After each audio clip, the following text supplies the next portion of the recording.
on August the 1st, National Girlfriend's Day, encourage women across the United States, Glenn, to get together and celebrate their special bond of friendship. Women are unique. They can call each other girlfriend. We can't say that. No. In no aspect. And it ain't National Celebrate your Boo Day or your Roundaway Girl Day. That ain't had nothing to do. Nothing to do with this. Yeah. So it's National. Ladies always get together and do stuff. They do, and sometimes it's for the betterment. Sometimes it's not. Yeah. It's not, man. I love y'all. National Girlfriend's Day. Y'all celebrate. Celebrate y'all girlfriend and friendship. And it's also National Minority Donor Awareness Day. What's that? That is when the Minority Donors Day focuses attention on the needs for minority donors, meaning what type of donors? Kidney. Okay. Lungs, heart. Yeah. Eyes. Yeah. Things that you ain't gonna use in the after, when you go to heaven. For some reason or other, I just had flashes of the movie Face Off with John Travolta. Never seen You remember that? Mm-mm. Oh my God, John Travolta plays this guy whose face gets changed and somebody uses his face. They take his face off. Oh yeah. That was awesome, dog. I remember that. Yeah. Yeah, I remember that, and I remember that. Yeah. It was actually that was him and Nicolas Cage. Yeah. Yes. It's a great movie. It is. Yeah. And but yeah, man. Well, we need for you to donate blood and everything like that for sickle cell. That's right. Because we're more compatible African Americans. Well, just your culture, you're more. They can receive it better and quicker. Right. And everything. So go out and be a donor. You're a donor? Yeah. Okay. Yeah, I donate blood. Yeah. What about after you gone? At first I was a donor, and for some reason or other I took it off. Oh, okay. Off my driver's license. Okay. And it's also National Raspberry Cream Pie Day. Nah. You like anything with raspberry in it? I'm not in favor of it, but I try it. I'm not like Raspberry Cream Pie Day. Cream Pie Day. That might be one of the challenges that we'll do. And stuff. Yeah. Maybe one of the foodie things. Speaking of which, a lot of you all watched our video on the caviar challenge, and it was the caviar taste test. It wasn't a challenge. It was kind of challenging to you and me because we didn't want to. We really didn't want to do it. Yeah. So this month's challenge, Glenn, is going to be escargot. Sometime this month. Me and Glenn, because we're going to eat snails. We're trying to get culture. We're trying to get culture, but not bougie. Because we far from that. Right. We far from that. But we're going to try escargot. So we'll let y'all know when we're going to do it so you can do it with us, at home. If you never eaten escargot, I haven't eaten it. Have you? Yeah. Is it snails, right? Yeah. So Glenn, it's going to be another first time for me. Yeah. And he did say his wife, Angie, did try the enjoyed the caviar. Angie loved the caviar. And Jarrell, I don't know, unbeknownst to him, but he bought some really nice quality caviar the other day. 1 ounce was $35, but it was well worth it. The other one was an ounce for about $18. Yeah. But the one that he bought me, the one that we were raving about, was the sturgeon. And that was really good. The salmon was good too. I liked it. It was salty and creamy, and it was right. I don't know what that means. It was bright. The flavor just jumped out at you. Not like the sturgeon. That it was mild. Right. So we're gonna definitely. You gonna do the research on the escargot and what we got to eat it with to make it. All right. And we'll get.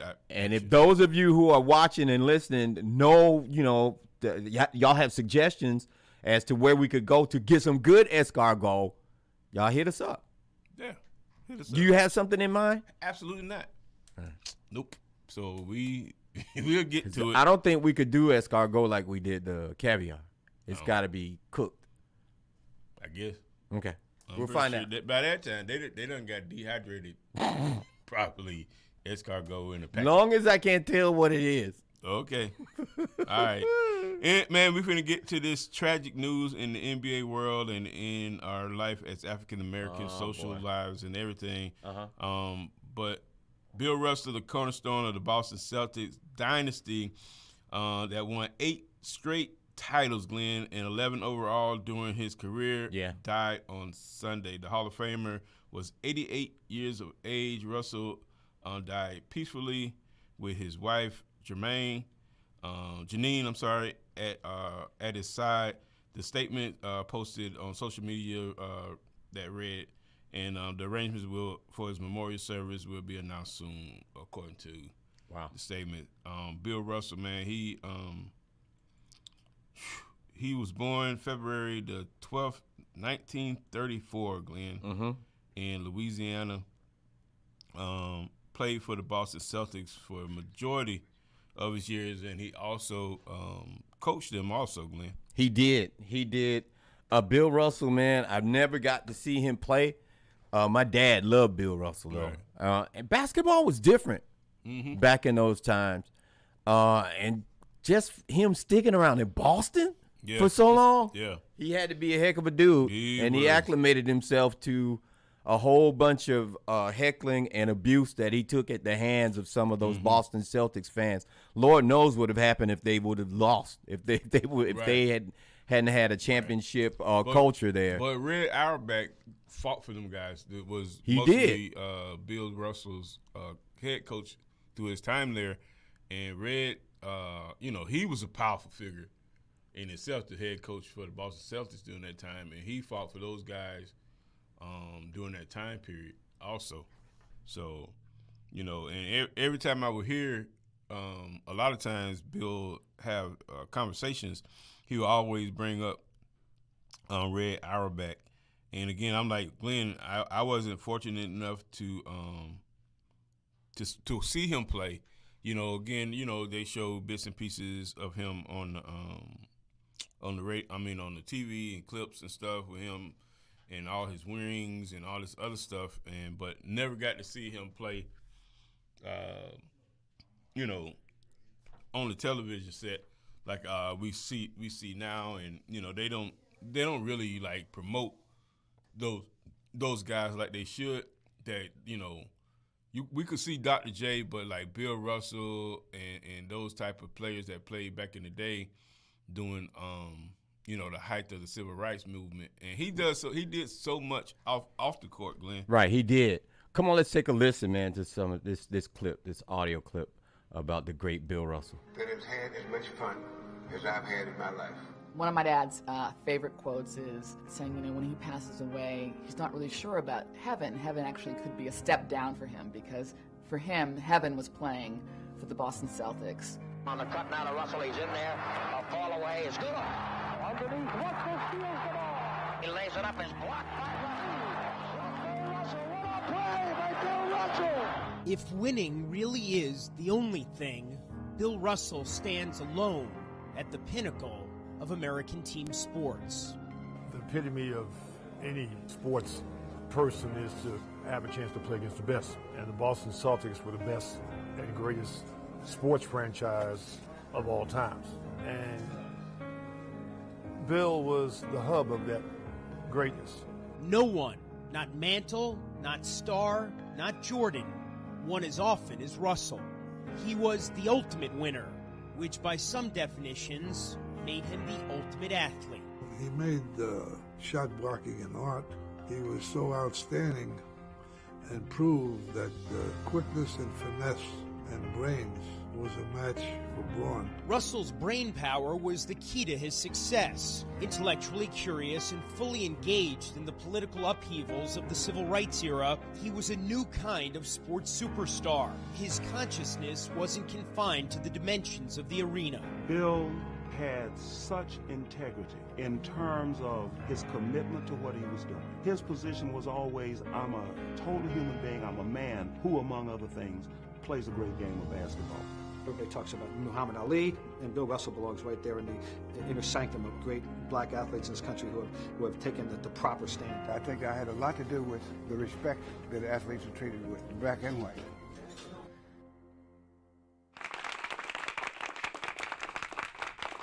Bill Russell gone at the age of 88. Man, he's done so much. You remember that? Do you remember that picture of like him, Martin Luther King, Malcolm X, Muhammad Ali. They was at some celebration or something. I can't remember what it was, but it's a picture just the icons of that era. That one picture, he was in there with. They were all Kareem. together. Yeah, Kareem Abdul-Jabbar, all them dudes, man. That was a staple for us when it came to the civil rights and everything that they did. You know what I'm saying? It was just a phenomenal thing, and man, we are what? You didn't even tell me, man. What's up with this, bro? I don't even understand how you just not see.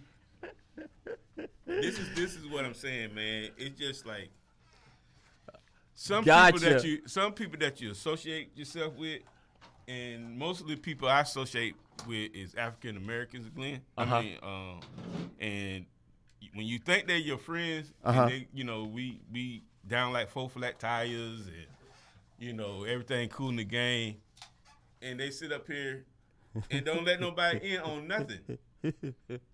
Don't let nobody in on Nathaniel. So, listen, man, this is honor, privilege, and everything. If y'all ain't on YouTube, on our YouTube channel, y'all not checking us out on Facebook, shame on you. You need to go ahead and handle this right now, because the 17-time nominated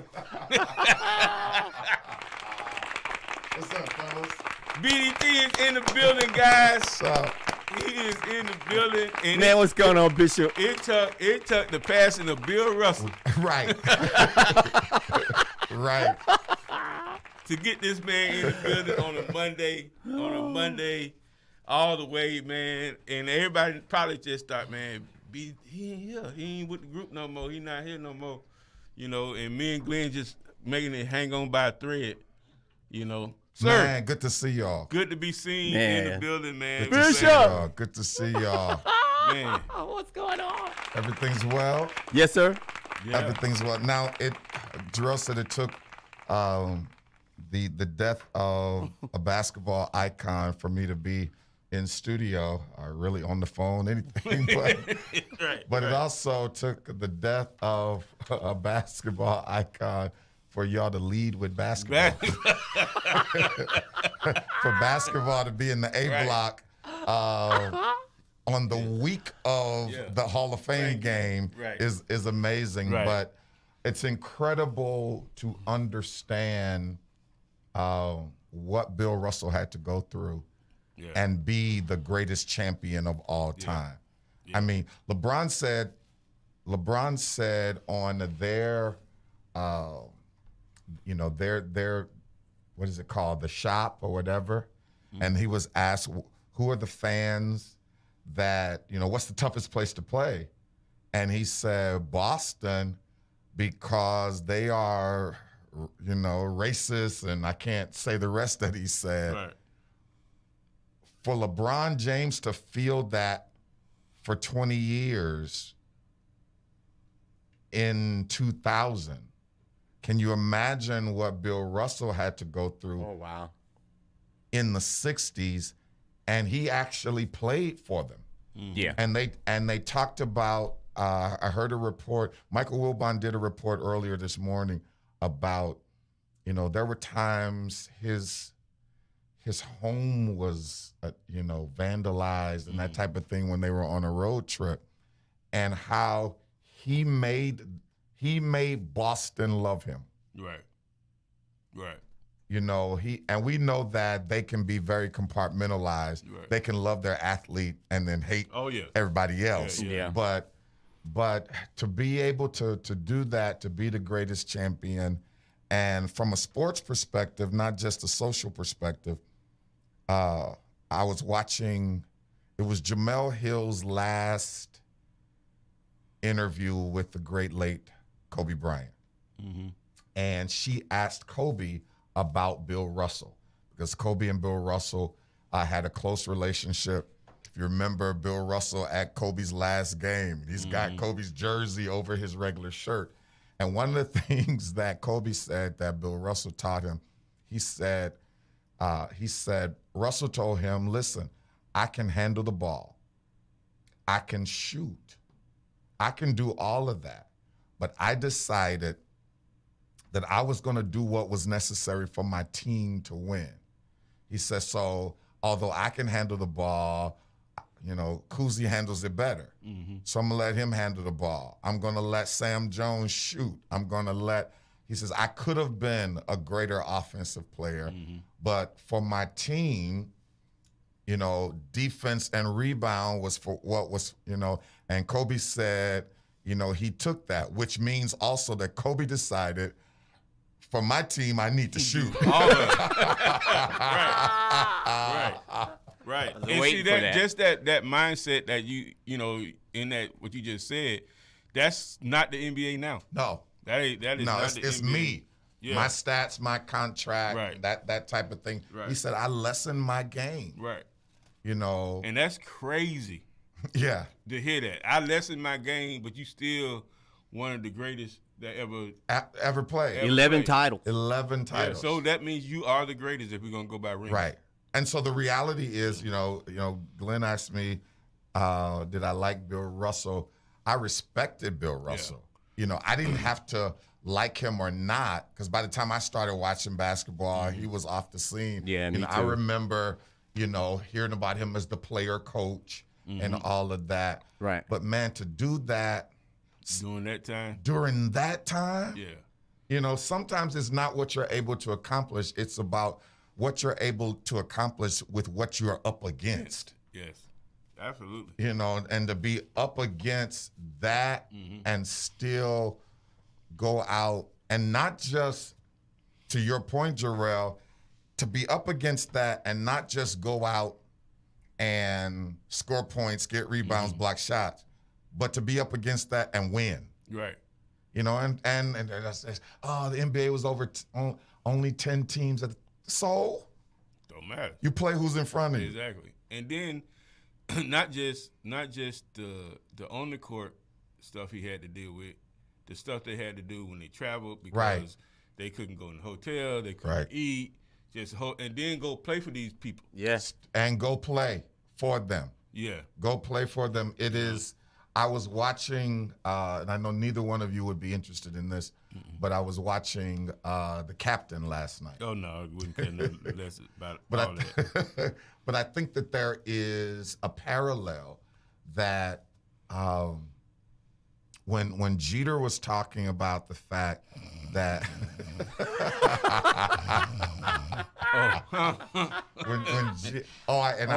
that captain. That okay. captain. All right. Not Cap. Okay.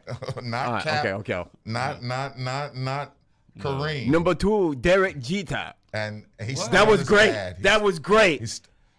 It's interesting. That was great. That most of your what do we call them? Impressions. Most of your impressions are good and terrible. But if you don't know what that reference is, I'm gonna take your black card. Yeah. You know, but most of your but that is actually the best one you have. Jarrell, did you hear that? That is the act, because I want you to stay away from all of the rest of the people in the world. Or, you know, Spanish, Jamaican, Bahamian, because they African, because they all sound alike. I know, right?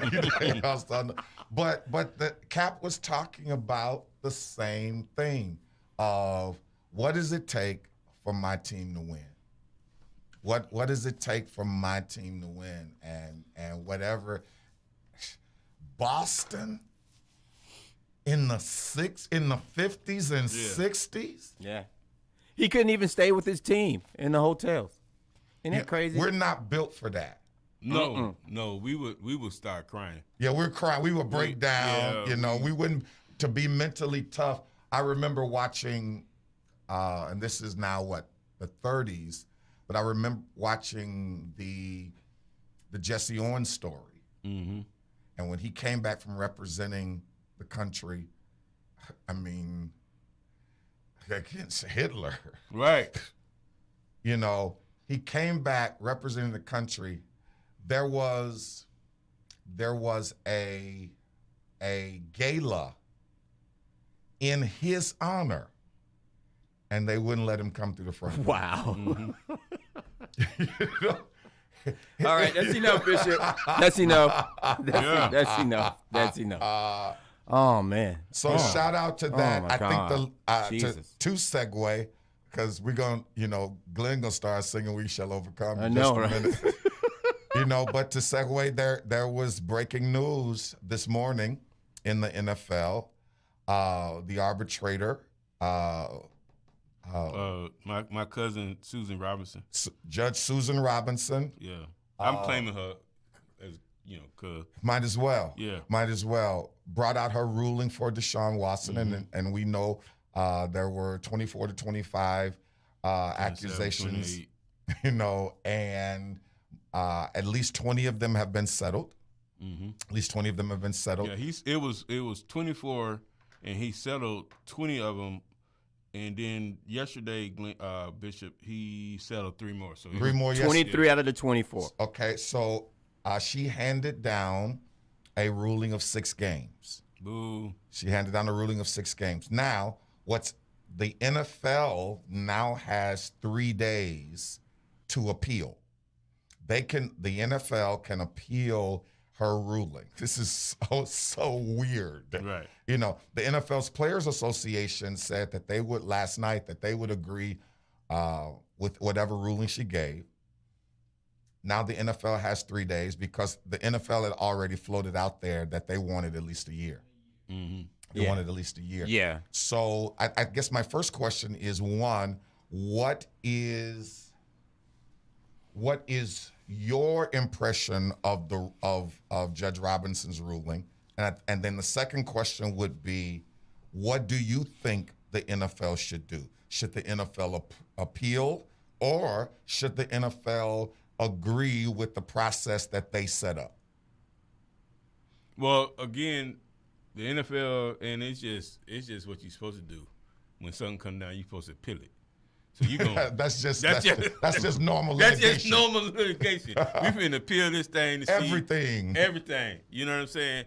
So the NFL and the Players Association agreed on the arbitrator. The arbitrator. Your cousin. My cousin. They all agreed, like, yes, because we don't want Roger Goodell to be the judge, jury, and executioner. Too much power. Too much power. So they both said they agreed to her.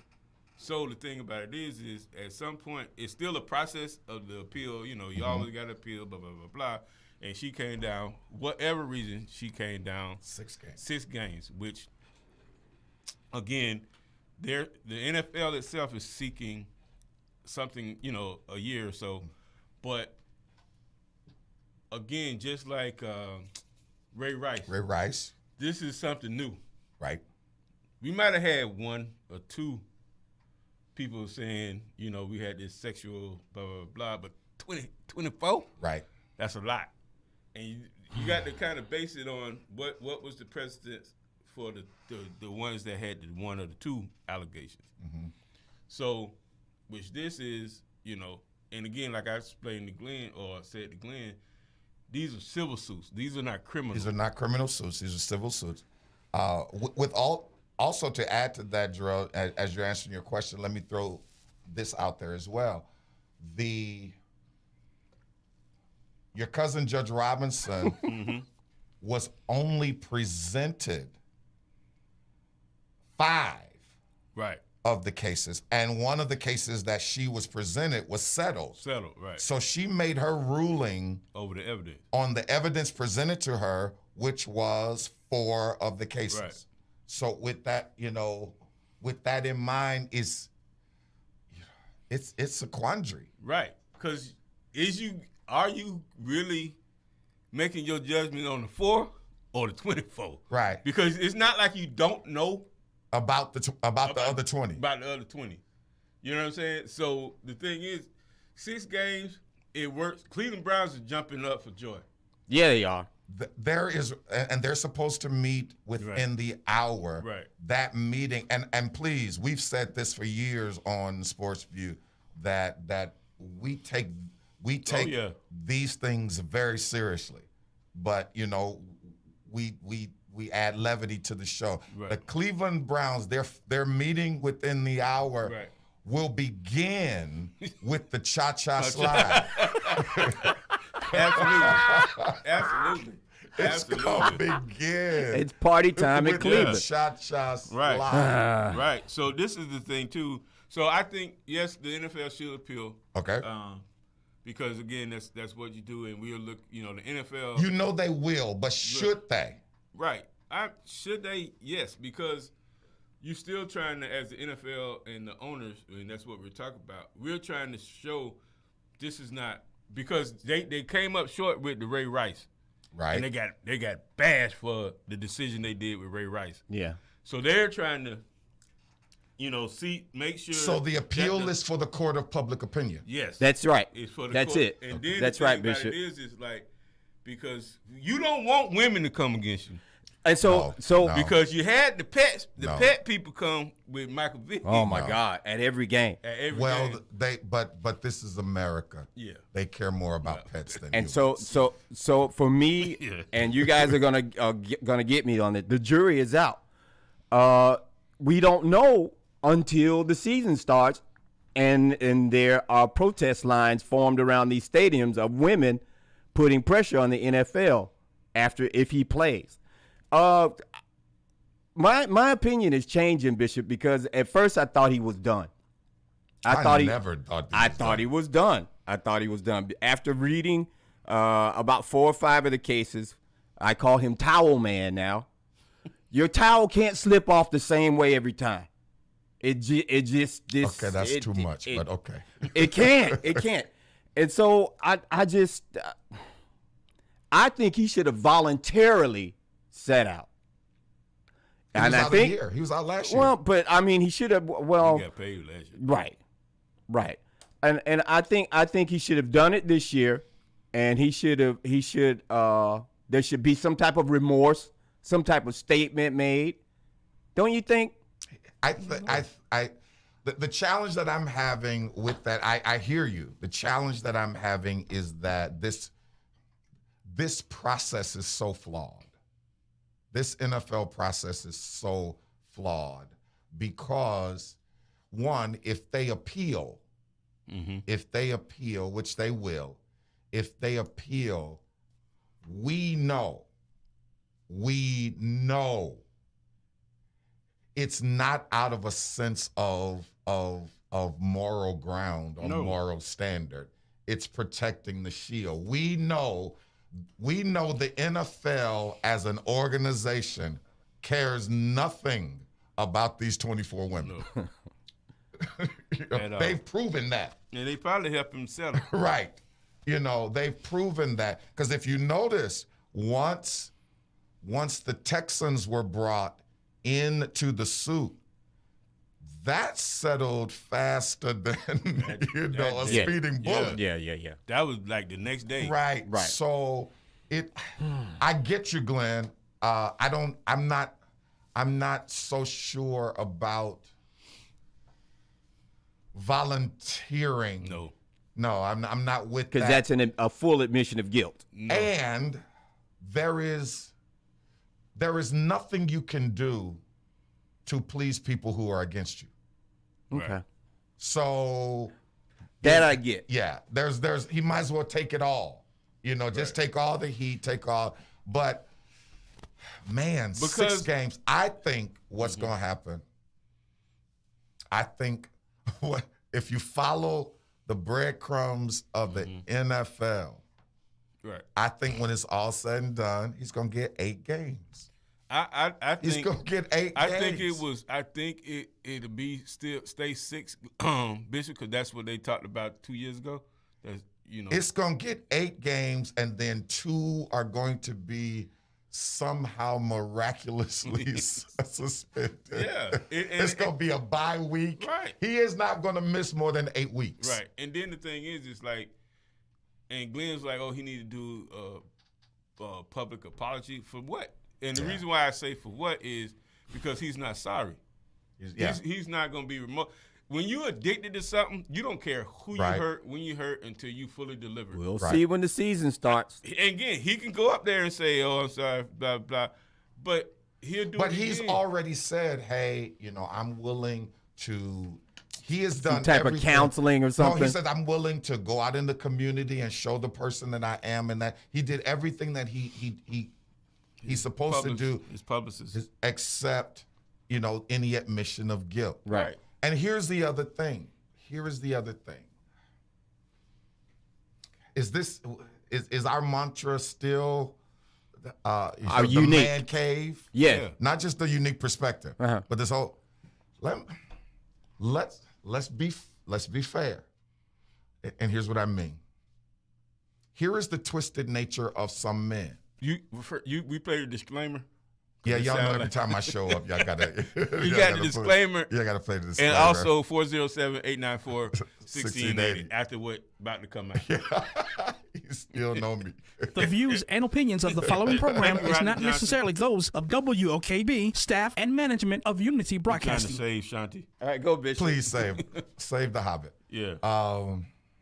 Here is the unfortunate thing, and here is the twisted thing. When Darrell talks about not, he doesn't feel sorry because he doesn't think he did anything. When you get in your mind that, this is what I can do. When you see women a certain way, and you get in your mind, this is what I can do, then he's not feeling that remorse. Right. The other thing that is twisted is, and we don't know what level of culpability we don't know. And we don't know if it was the same level of culpability each time. Right. We do know that he's got a problem. Right. Here is the thing. When he says, I didn't do anything, he is okay. Yeah, you played the disclaimer. He is saying, in my mind, right. I didn't force penetration on anyone. Right. Yeah. Right. And as long as I didn't do that, I'm okay. I'm okay. I'm not guilty. Yeah. And they didn't charge me criminally. And they didn't charge me criminally. They didn't. And so the reality is, because all of us must understand,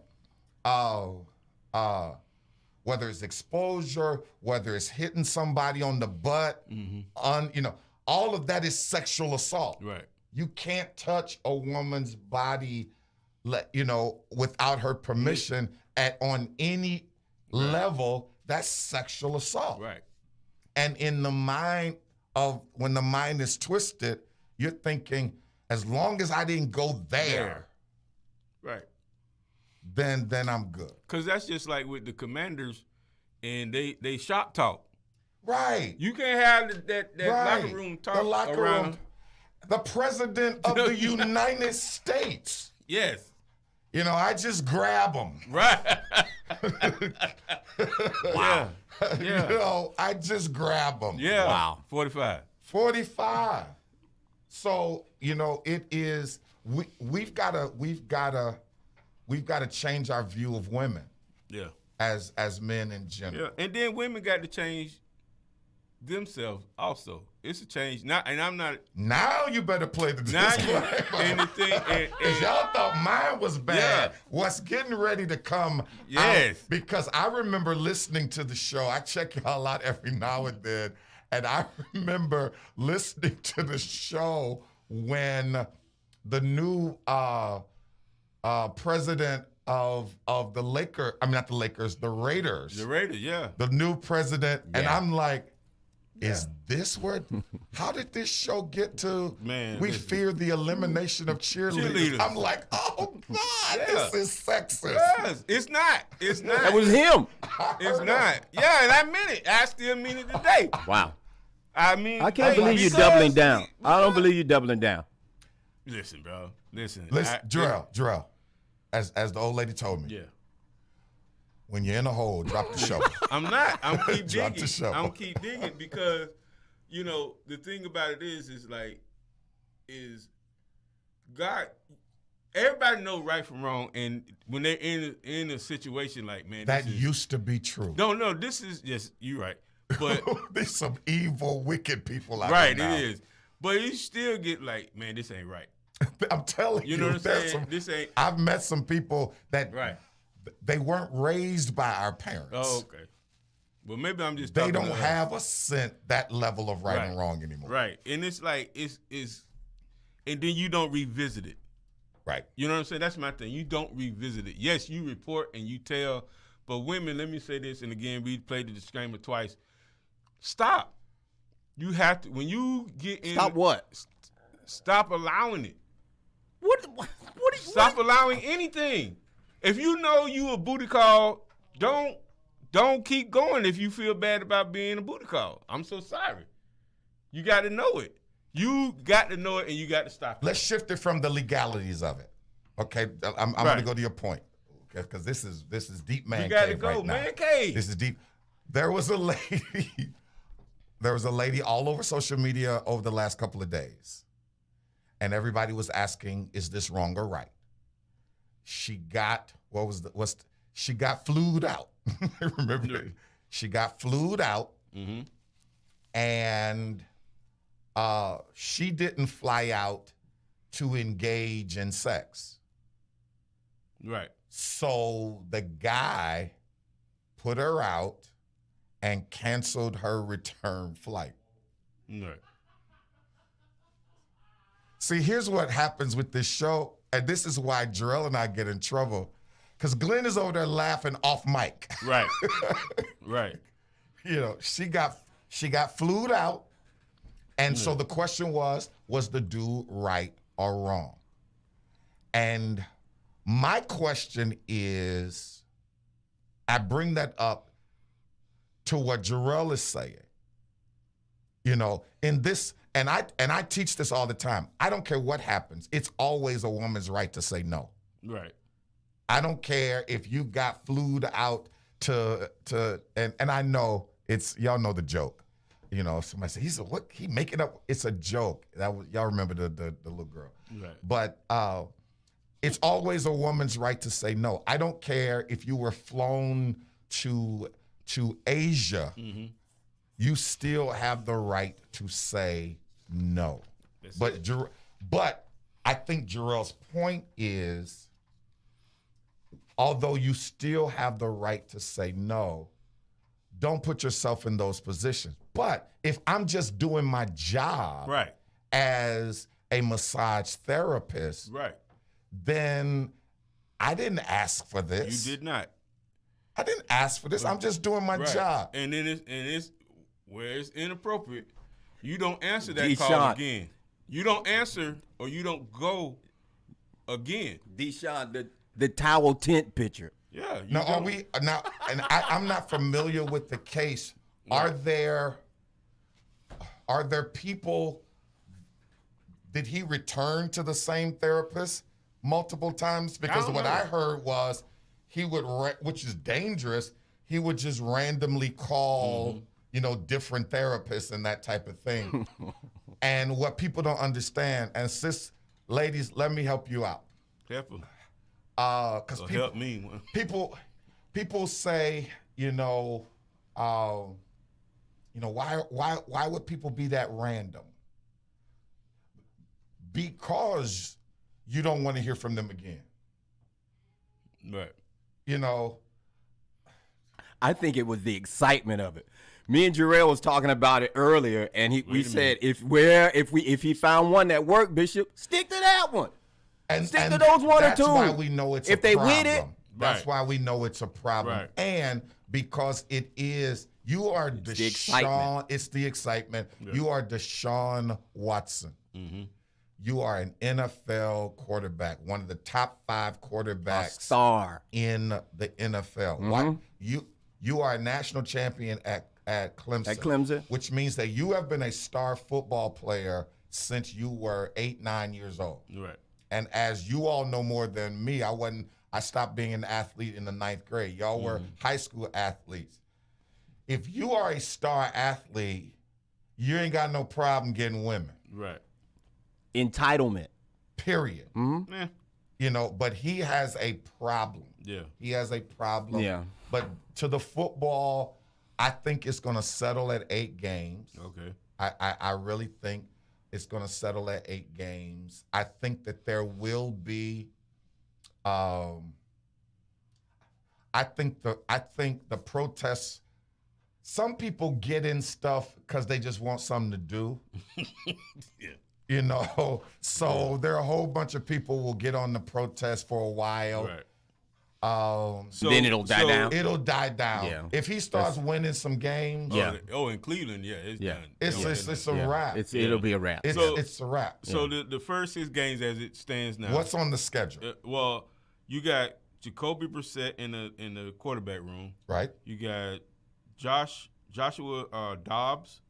Josh Dobbs from Tennessee, was at Pittsburgh. Right. You got Josh Rosen. They just signed him 2 weeks ago. Right. And also, Deshaun. So those are the 3 that you. So Jacoby's going to start. You think? Probably. Oh, Okay. definitely. Yeah. Out of those 3, Jacoby's going to start. Because you got to remember, he started for Andrew Luck in Indianapolis. And he started for y'all in Miami. Right. He did a great job, too. No, he did not. He did, too. He's not going to lose you a game. Okay. He lost us a couple. But anyway, so in preseason, why are you sucking your teeth over there? You got Friday the 12th. So he probably will play in the preseason, maybe? Because I don't think it only starts for the regular season. They will run him out there in the preseason to get some. To see, it won't be football, to see what the backlash is going to look like. Right. So in the preseason, they got it on 12th against Jacksonville. They're at Jacksonville. They're at Philly. Ain't nobody going to be there. Yeah. They're at Philly. They're home at Philly against Philly, and they home versus the Chicago Bears. So the first 6 games in the regular season is Carolina, the Jets, Pittsburgh, Atlanta, the Chargers, and New England. They could go 3-3. Yeah. With Jacoby. They could go 3-3. You got the Jets. They're going to lose, and you're going to lose against the Chargers. They're going to lose against the Patriots. Pittsburgh. Oh, the first game is against Carolina. Against Baker. Yeah. And the NFL is they're petty. Petty. They're really petty. It's about that money. Yeah. That is petty. These schedules. Yeah. But they're at least they're in Carolina. Yeah. When the NFL does schedules, it makes me think that, like you were talking about when you think you know people, it makes me think that Glenn moonlights as the NFL schedule maker. Yeah. Because there's some stuff he would do. Yeah. There's some stuff he would do. Seattle at Denver, the first game. Yeah. This is some stuff he would do. I would do it all day. All day. So they'll get Atlanta. I don't know how Pittsburgh. Yeah, because Mariota is the starter in Atlanta. Yeah. Which I thought they should be going after Garoppolo. Right. That's just me. But also you got to remember, Calvin Ridley is suspended. Right. So that Atlanta game is gettable. Right. Well, yeah. They could go 3-3. They could go 3-3. New England, you don't know because they just named confusement. They just named. They have no old Detroit. What is his name? That was the head coach. Head coach. But they have no coordinators. They just named him.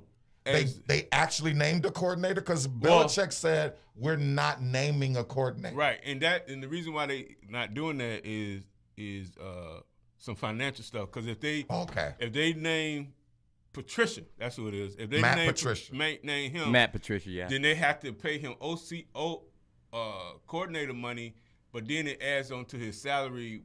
And they know Detroit. He's terrible. Right. So they're not going to pay him. Right. They ain't going to pay him, but he's the one going to be the most of the play caller offensively. Wow. So you take a defensive coach. But again, they say the OC in the NFL. It makes sense because Belichick did it. Okay. So they saying he know. Yeah, Bill Belichick is a genius. That's what I'm talking about. So it's right because he did it, no matter how stupid it is. Exactly. So, hey, they got also Glenn and Bishop, Jacksonville versus the Los Angeles Raiders this Thursday at 8 p.m. Oh, boy. On NBC. It's the Hall of Fame game. It is the Hall of Fame game, and the Hall of Fame induction ceremony is going to be Sunday, August the 6th. in Canton, Ohio. And the inductees, Glenn, are who? The inductees. And let me see if you agree with them. Go ahead. You. Where are they? I don't see it. They right there. You got Leroy Butler, safety. Who else? You got Sam Mills, linebacker. Richard Seymour, defensive end and defensive tackle. You got Art McNally, who was an official. I see him now. Tony Baselli from the Jaguars at tackle. He's going in. Bryant Young, a defensive end, a defensive tackle. Cliff Branch. Y'all remember Cliff Branch? Yeah. The Raiders, baby. Raiders. He was so little. Yeah, he was. He passed away in 2019. But he could cover. Yeah. And then Dick Vermeil, the head coach of the Philadelphia Eagles. Crying. He's gonna cry. He gonna cry. He'll make do this whole speech. He's gonna cry. Dick Vermeil was a players coach, and they all loved him in Philly. Yeah. Do you agree with any of these, Glenn? All of them. I agree with all of them. Let them in, I say. He said, no, don't let them in, Bishop. Let them in. Do not be like the NBA. Do not do that. Everybody don't need to be. Everybody. That game is so hard. You don't just, Okay, I said maybe Branch. You don't. The doors of the church are open. You don't do that to the. Maybe Branch. Maybe Cliff Branch. Gotta go in. What you mean? This is what? Y'all asked me which one. Y'all asked me which one. That's the wrong one. No, it's not. No, it's not. Yeah, and matter of fact, Branch, I think this was his last year of eligibility. And Seymour's got to go in. Yeah. Richard Seymour. I hope he's still not wearing the shag. He wore his Richard little Seymour shag. is bad. Yeah. So, is it Leroy Butler? Leroy Butler is the question mark. Yeah, he's the question. Yeah. The only reason that but he was a beast with the 49ers. The only reason that Leroy Butler is a question mark is because we don't really judge linemen. Right. You know, it's hard for a lineman. You got to be like Sapp. You got to be like Sapp or Baselli. Or that. It's yeah. The problem with this year's induction is there's no star power to the regular person. Right. Butler was with Green Bay. I'm sorry. To football fans, these are great players. Right. But there's no star to the regular marginal fan. Yeah. But all these guys was Sam Mills was bad. Sam Mills, New Orleans, right? Well, he ended up bounced around, but I remember him in Carolina. In Carolina and in New Orleans. Yeah, they got like a statue of him in Carolina. Wow. Yeah, because he also coached there. The linebackers, and I would love being a linebacker coach. I want to ask a question about: is this game? This game seems early. I feel like growing up, it was next week. It's never too early. Okay. don't know. It's never too early. I would have just gave him 2 weeks off and let go. I just remember it being like a double-digit August. Yeah. It's August the 4th seems early. Really early. It does. Not to me. I don't understand that. I can understand you because you basketball. Right. But this one over him. What? It's like, why are you not excited about? It's not about the excitement. I'm excited. It's about the scheduling. It just seems early. And is it early because y'all have these godforsaken 18 games? We don't. Everything is an enjoyment. It's not a godforsaken. Everything is important. Everything. And actually, Deebo Samuel just got a 3-year deal, Bishop. He did. He got paid. 73. He was just waiting on the kid from Seattle to get paid. Right. So he got $73.5 million for 3 years, and 58 of it is guaranteed. Deebo. That's a football name. Mm-hmm. It is. That's a football. That's a football. That's a football name or a neighborhood bully. Yeah. Are you guys going to talk about Paulo? I will send in my Orlando Magic grade sheet. book, my grade book. Paulo dropped 50 in his hometown in the Jamal Crawford's crossover. Right. He had 50. Chet had, I think, 34. 34, yeah. You know, that ain't what Glenn talking about. Go ahead, Glenn. Paulo Banchero he's had cleared. He's had an aiding and abetting DWI charge against him dropped after his former teammate and grandson of retired Blue Devils coach Mike Krzyzewski pleaded guilty to a DWI on Wednesday. So yeah, that's that. Y'all good with that? Yeah, it's dropped. You always drop. You always some kind of character stuff there. No character stuff. You don't cover for your teammate. I always do. And your coach, coach's grandson. Yeah, okay. But that's just like you and so you really didn't bring P5 up to talk about the 50. I did not. No. And see, Bishop already gave him a name, P5. P5. You know what I'm saying? P5. Listen, I'm telling you, Glenn, the Orlando Magic on draft night had me befuddled. I ain't gonna lie. I'm telling you the truth. I'm like, man, what are we doing? Here we go again. This, that, and the other. Oh, when they got Paulo? When they picked Paulo. Yeah. I'm like, so I had to sit there and watch. Probably the 10th pick, Bishop. Right. Is when I was like, okay. You settled I kind of settled in. I'm like. Because you wanted Jabari? I wanted Jabari. I ain't going to lie. But then when I actually physically seen him in the Summer League, Jabari, physically, man, you need to go to Mama Dem kitchen. He's skinny. Oh. Yeah. And compare, because they, in the Summer League, but they you can't compare him to Paulo, because that's 6'10 and a half, 250 Dickerson. For real. But this is the thing. They did, because the first play, they was against each other. They matched up. I'm like, and then they took. I'm like, oh, okay. We still got to get some shooting. We still got to get some veterans. But what I'm saying is, I'm good with the pick. You're good with the pick. And the reason why, and another reason why I know that the Magic and the fan base is good with, because season tickets had just went up after the Summer League. When the Summer League hit, after they saw Paulo play. Yeah, they raised the prices of the season tickets. I said, ooh, that's business. That's business. The other thing that helps with Paulo is he's got several talents. Right. And they're going to be able to plug him in. Right. Definitely plug him in. They're going to be able to plug him in. Yeah, but like you said on your on the grade book? On the grade book with RJ Hampton, he is horrible. He did not make a good case for him to be on the team. I'm like, oh, we need to get rid of him. And stuff. Either he was trying too hard, or his ability really showed. It was trying. I mean, his new name for me is Package, as in trade package. Right. He can go. Hey guys, appreciate y'all hanging the bang with us with Good Bishop, to see you, man. fellas. It's always a stone cold blast, as Don Cornelius said, and I love him for Soul Train. Soul Train, one of the best TV shows ever. I don't know why I went there, but anyway. Y'all check us out on Friday, same bat time, same bat channel. You listen to the Sports Review with the crew. You inside the Man Cave. I'm Brother Jarrell. I'm Glenn Allgood. I'm BDT. See ya.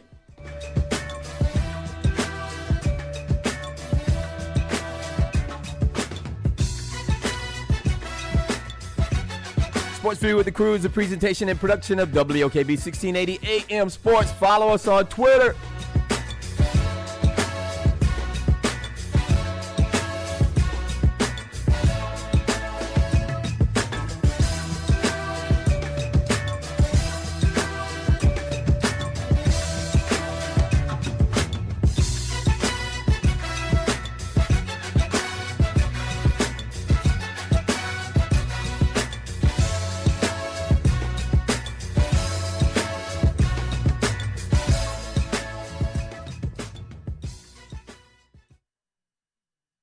WOKB 1680 AM Winter Garden and W264DV 100.7 FM Kissimmee, the heart and soul of Central Florida.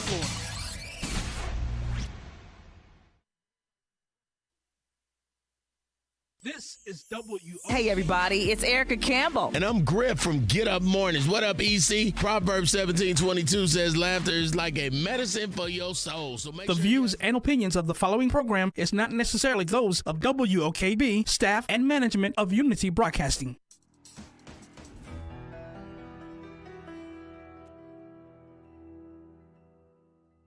Coming up on the Potter's Touch. God has a method of using the blessing that he placed on one to draw the other. Provocation is not comfortable. It makes me have to come face to face with where I am and that this is not enough. God didn't bring the person in your life to make you feel small. God brought them into your life to provoke you to the possibilities and the potentials of massive transformation. Everybody in this room has a blessing that God has given you that somebody needs. You'll never find out who you are until you give yourself away. And the more you give yourself away, the more God will increase.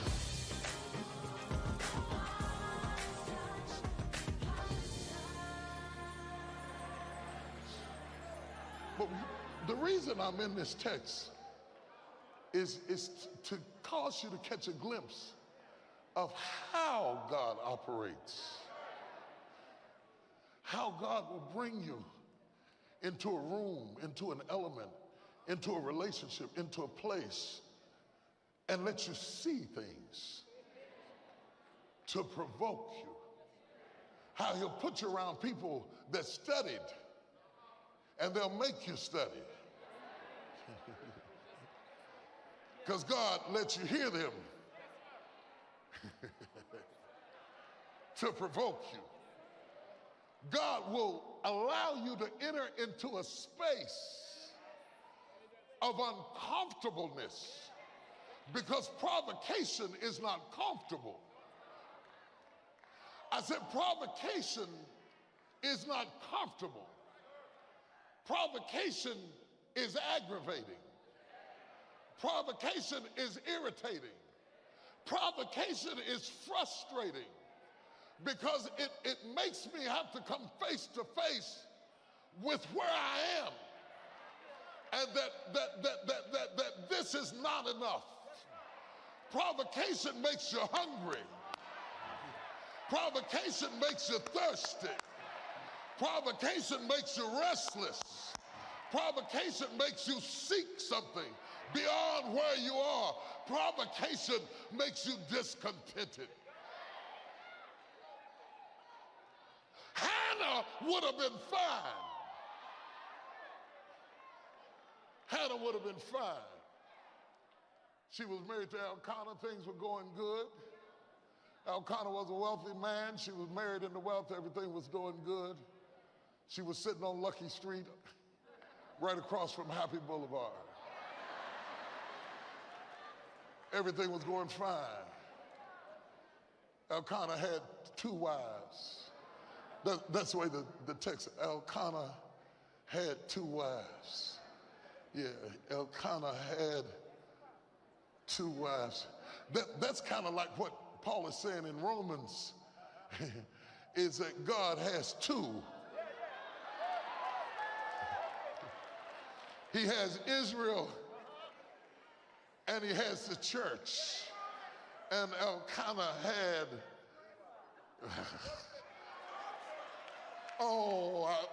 if I had some preachers in here, Elkanah had 2 wives. The Bible says, and Elkanah had 2 wives, and one of them's name was Hannah, and the other one's name was Peninnah. And Hannah was happy and satisfied and comfortable and contented and relaxed. But God didn't want her to be comfortable and contented and satisfied and relaxed. Why not, Bishop? Because Hannah's womb was shut up. and she couldn't have children. So there was some condition in her body that would not allow her to conceive. God didn't heal the condition. He provoked. There's nothing as irritating as being provoked once you have decided, maybe this is not for me. Maybe I'm not supposed to have it. Maybe it's not God's will to be in my life.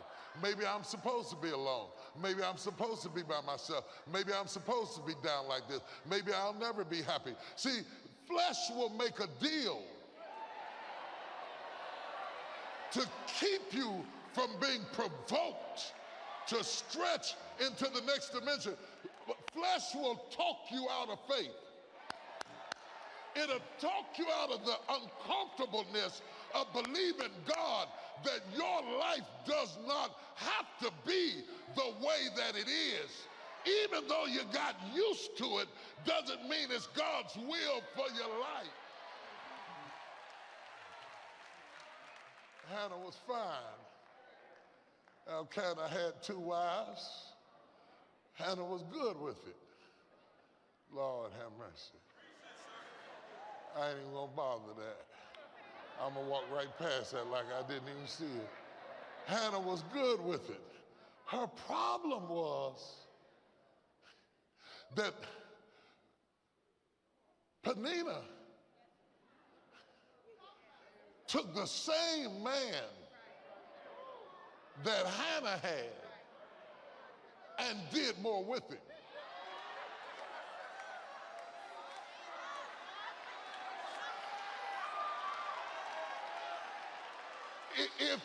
If Peninnah hadn't have done more with him, Hannah could have told herself that maybe I don't have any children because of Elkanah.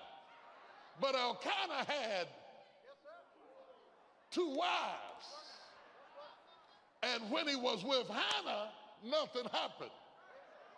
But when he was with Peninnah,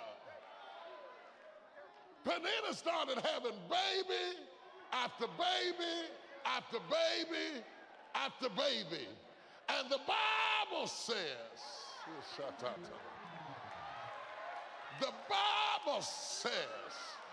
that the Lord blessed Peninnah to have babies so she could provoke. So she could provoke Hannah.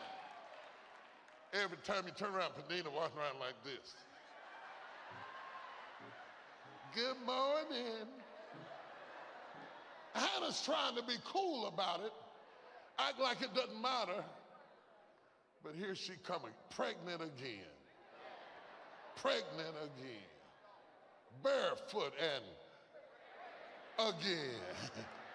Every time you turn around, if she wasn't pregnant, then I could say it wasn't possible.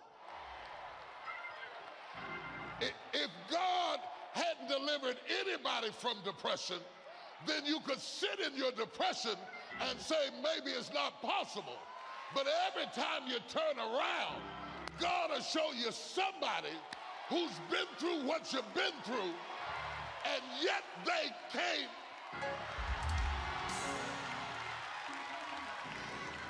Touch 3 people and tell them, he's provoking you, he's provoking you, he's provoking you.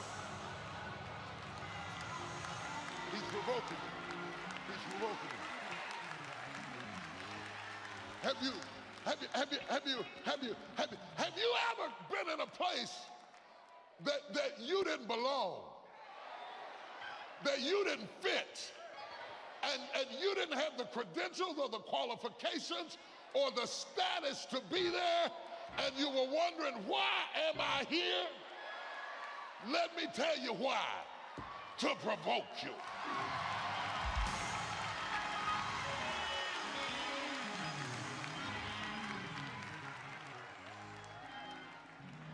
The more Peninnah got pregnant, the more Hannah got depressed. Now Hannah walking around like this. She not sick. She not broke. Everything that she was happy about is still there, but now she's upset. Elkanah says, girl, woman, what's wrong with you? I had no children. He says, am I not better to thee than 10 sons? Isn't it enough to be married to me? She looked him up and down.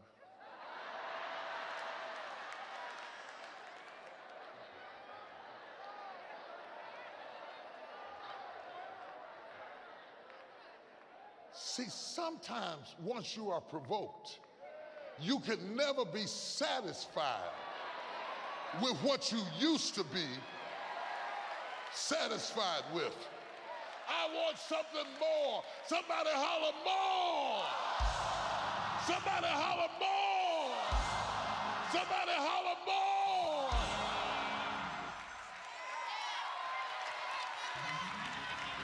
Hannah said, I want something. Elkanah, you used to be enough.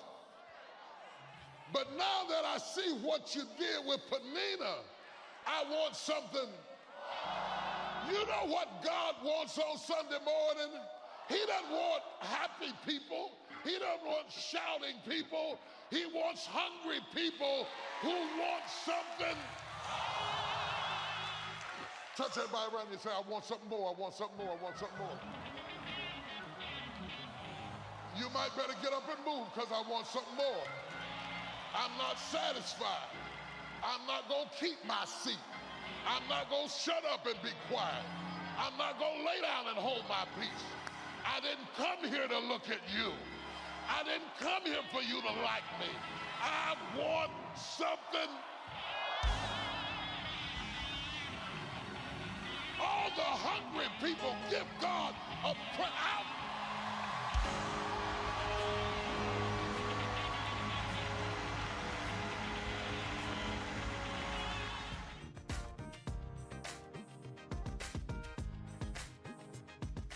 Hello, this is Bishop T.D. Jakes, of course, and I'm reaching out to you and challenging you and speaking to you and creating an opportunity for you.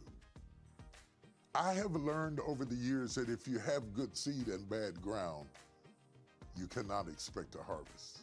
But if you believe, as I know, that the Potter's Touch is good ground, I want to challenge you. I want to appeal to you to put your good seed in good ground and allow me to touch and agree with you during this turbulent time for an increase, for a saturation of rain, for a harvest and abundance that exceeds your expectations. It's all possible through the hands of the potter. So sow now to the Potter's Touch and expect a return. God bless you.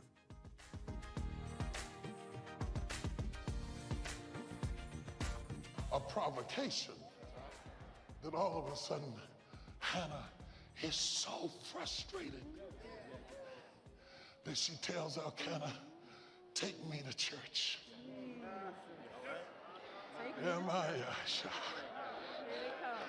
I gotta lay out my case before God. If you could do it, it would have already been done. So I know you can't get me pregnant. You got everything to get me pregnant with, but you can't get me pregnant because this is going to come from God. Stop mooching off of people, thinking that people are going to bless you, when in fact, if it doesn't come from God, it will never happen. My God, I'm preaching so good, I think I'll shout myself.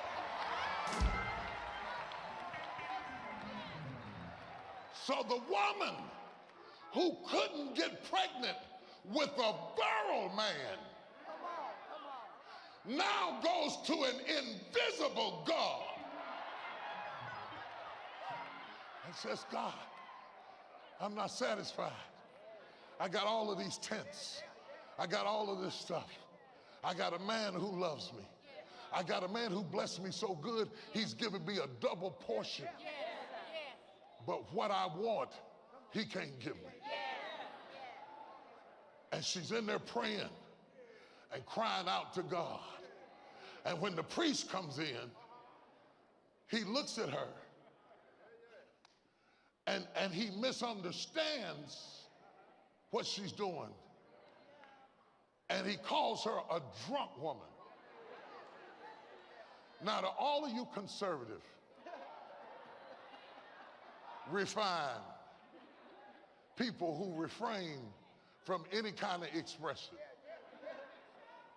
if Hannah would have been sitting there like this, nobody would think she was drunk. She must have been stagnant. She must have been stumbling around a little bit.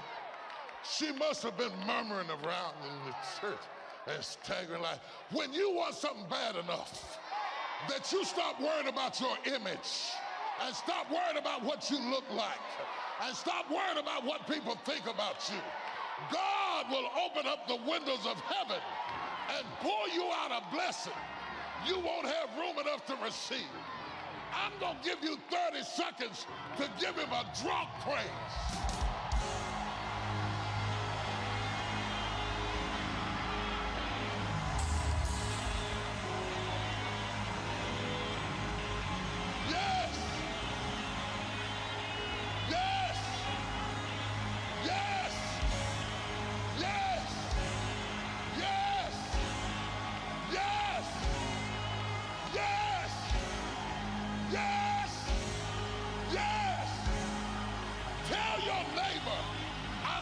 To get drunk.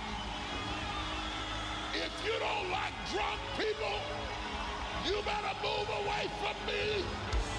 I'm about to stagger in the presence of the Lord.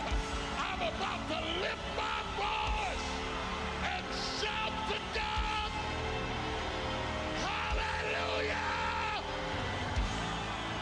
Hallelujah!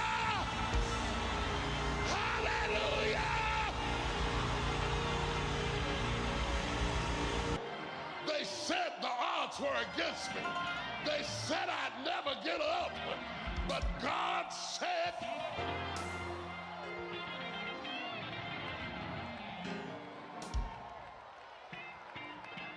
so stand to your feet. Stand to your feet. I'm closing.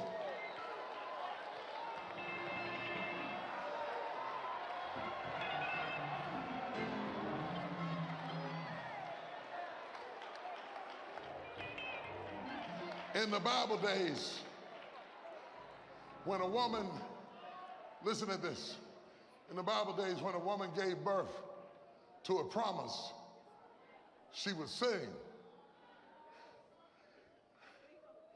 When Mary was pregnant with Jesus, she sang a song to the Lord. When Hannah got pregnant with Samuel, Shebo Shaddai, she sang a song to the Lord. Watch this. So the Bible says, he reverses it. The pregnant woman is supposed to sing. But Isaiah said, sing, thou barren woman.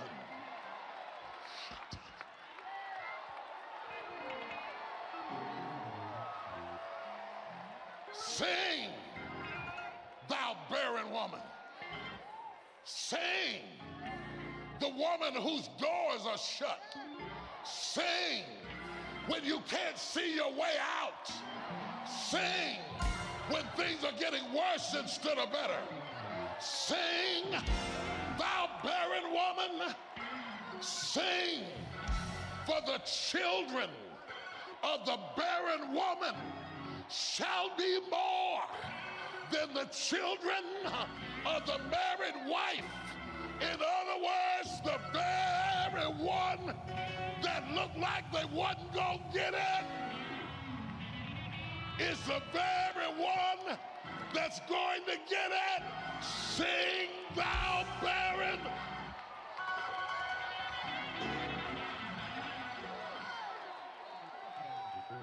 didn't hear me. Stop your music because they didn't hear me. If there's any area in your life that's shut up, that's not working for you, that will not open, the Lord just said, sing thou barren.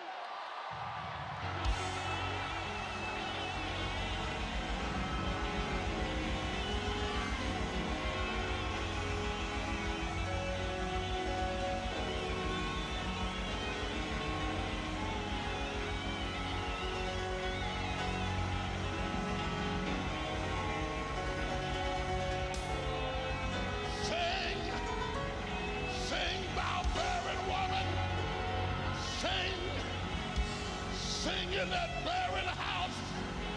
Sing in that barren house. Sing, thou barren woman.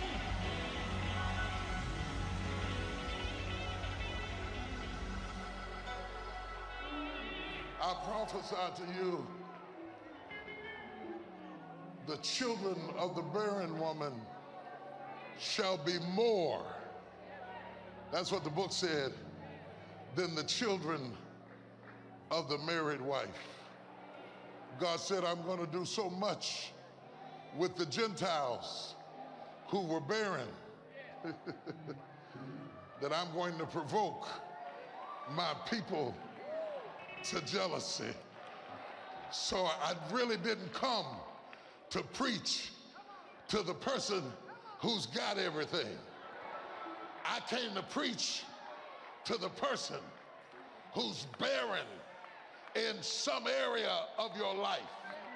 I came to tell you that the tail is going to become the head, that the last shall be first, that the stones that the builders rejected, and if you have the faith to stand there in your barrenness and give God a praise like it's already done,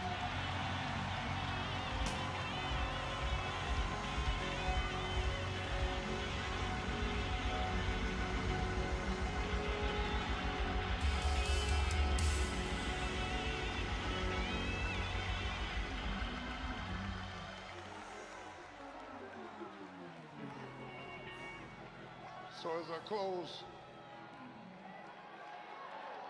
my third time, we're going to inform, we're going to inspire, we're going to impart. We're going to inform, we're going to inspire, we're going to impart.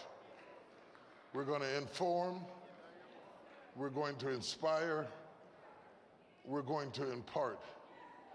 And the children of the barren woman shall be more than the children of the married wife. The gospel spread more amongst the Gentiles than it did amongst the Jews. It flourished in Greece and Rome and Ephesus and Corinth amongst heathens. The barren womb sang with the birth of Jesus, Christ in you, the hope of glory. The very one they never thought would ever be nothing will be more fruitful than those who expected to have it all. Join hands with somebody, the person you're touching right now.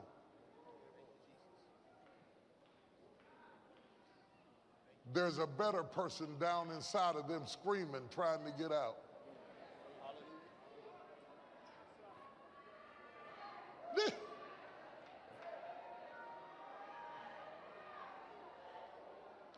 The person you're touching right now, I said there's a better person down inside of them screaming, trying to get out. There's a better preacher. There's a better teacher. There's a better mother. There's a better mother. There's a better father. There's a better son. There's a better daughter. There's a better man. Squeeze that hand. Squeeze that hand. The reason I want you to squeeze her hand is that's what you always do when you're sitting beside somebody that's going into labor.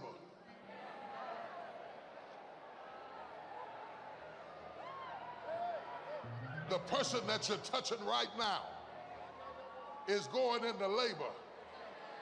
And when Zion travails, when Zion travails, sons and daughters shall be born. I know it's a whole woman, but she's about to have a baby. I know it's a brother, but he's about to give birth to vision, to anointing, to power. Y'all don't hear me? Squeeze that hand.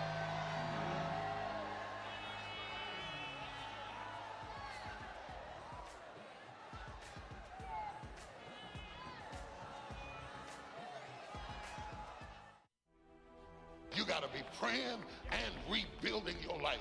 You got to be praying and going after your dream at the same time. You got to be praying and humbling yourself. I'm trying to give you some principles. Whatever the circumstance or challenge, God's promises never go unfulfilled. For your gift of any amount, you'll receive Bishop T.D. Jakes' guided prayer journal, 100 Bold Prayers, and digital access to the Principles with Purpose series. He said, whatever you lost serving me, I will give it back to you 100-fold. For your gift of $90 or more, you'll receive SOAR, Bishop's Guide to Building Your Vision from the Ground Up, and the Remembered Favored Love Summer Tote Bag. You'll also receive 100 Bold Prayers and digital access to the Principles with Purpose series. If it doesn't come from God, it will never happen. Don't miss out on these powerful resources. Call or click today.